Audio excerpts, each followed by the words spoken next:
Baik, berikut penjelasan tentang COVID-19. Virus corona atau COVID-19 pertama kali ditemukan di Wuhan, Cina pada akhir 2019 lalu. Penyebaran virus ini belum ditemukan penawarnya hingga kini tak terkendali. Sudah 200 lebih negara di dunia melaporkan adanya kasus terpapar virus corona.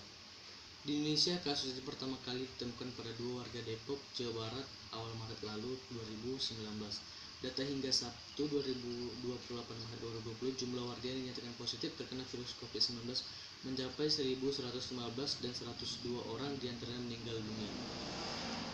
Tepatnya, penyebaran virus ini di Indonesia menurut juru bicara pemerintah untuk penanganan COVID-19 Ahmad Yuryanto karena banyak warga yang tak mengikuti imbauan dari pemerintah.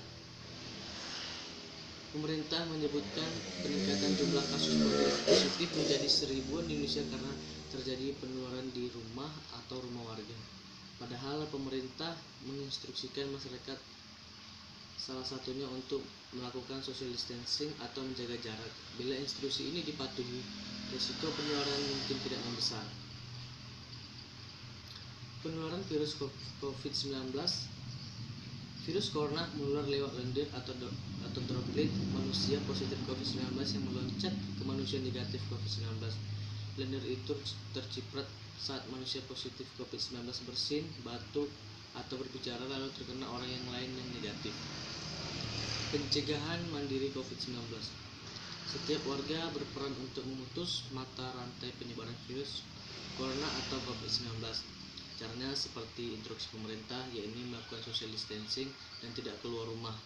Bagi para pekerja diimbau untuk kerja dari rumah atau work from home. Sayangnya, menurut pemerintah masih banyak warga yang berkerumun di luar rumah. Inilah yang menyebabkan lonjakan kasus COVID-19 di Indonesia makin merabat. Selain itu, penularan virus corona paling banyak terjadi melalui tangan. Pemerintah mengimbau masyarakat untuk selalu menjaga kebersihan dan selalu mencuci tangan dengan sabun pada air mengalir sebelum melakukan kegiatan apapun. Dampak pada masyarakat COVID-19. Awal mula COVID-19 di Indonesia membuat banyak warga takut sekaligus was-was karena virus ini sangat menular. Dampaknya terhadap masyarakat, pembatasan sosial ini dilakukan oleh pemerintah ketika keluar rumah harus selalu memakai masker, menjaga jarak 1 meter dari satu sama lain, dan juga sering mencuci tangan pakai sabun selama 20 detik. Kebiasaan baru inilah harus kita lakukan untuk mengurangi penularan virus COVID-19. Dampaknya terhadap ekonomi. Keuntungan yang diperoleh pelaku usaha mengalami penurunan akibat wabah COVID-19, baik dari sektor pariwisata maupun sektor penerbangan sepi penumpang akibat kebijakan social distancing. Di sektor industri, pabrik produksi juga mengalami penurunan akibat banyaknya karyawan yang di-PHK serta dipulangkan oleh perusahaan sehingga mengakibatkan banyak orang menganggur. Dampak pada pendidikan.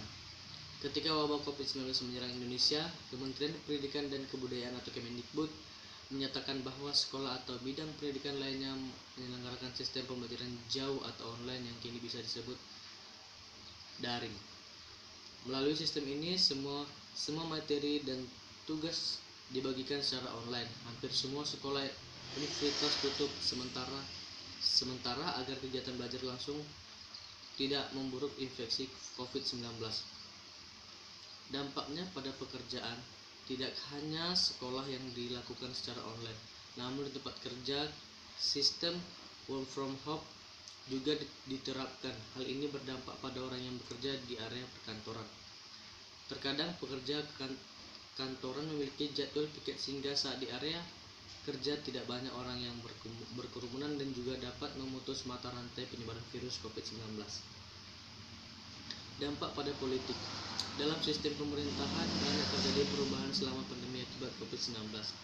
Pandemi COVID-19 telah mempengaruhi sistem politik beberapa negara yang menyebabkan penangguhan kegiatan legislatif, isolasi atau kematian beberapa politisi, dan menjadwalkan ulang pemilihan karena kekhawatiran penyebaran virus COVID-19.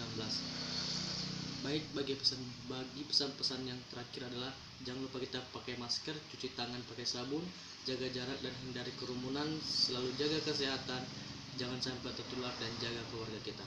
Terima kasih.